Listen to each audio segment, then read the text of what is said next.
পৌষ মাঘ এই ২ মাস নিয়ে হয় শীতকাল। পৌষ মাস চলে গেলেও মাঘ মাসের আর মাত্র কয়েকটা দিন হাতে রয়েছে, মানে শীতকালও আমাদের ছেড়ে চলে যেতে আর বেশি বাকি নেই। শীতকাল আমার খুব একটা পছন্দের না হলেও শীতকালের খাবারের তালিকায় পছন্দের অনেকগুলি খাবার রয়েছে। তার মধ্যে সবচেয়ে পছন্দের হলো পিঠে পুলি। আজ প্রথমবার বাড়িতে বানানো হচ্ছে সরা পিঠে। পৌষ পার্বণের সময় এই মাটির সরাটা কিনে এনেছিলাম সরা পিঠে বানাবো বলে, কিন্তু কি হলো বুঝতেই পারলাম না, ঢাকনাটা হঠাৎ করে ভেঙে গেল। শুধু তাই নয়, পিঠেটাও যেন ঠিকমতো হলো না। মনটা খারাপ হয়ে গেলেও মায়ের বানানো এই পাটিসাপটা দেখে মনটা নিমেষের মধ্যেই ভালো হয়ে গেল।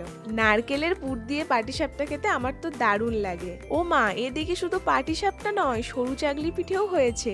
ঘরে বানানো একদম খাঁটি খেজুর গুড় দিয়ে এই পিঠে খেতে তো দারুণ লাগে। আর এই পাটিসাপটাটা তো আজকে ষষ্ঠ অফার ছিলই। আর তোমাদের পছন্দের পিঠে কি সেটা আমাকে কমেন্টে অবশ্যই জানাতে পারো।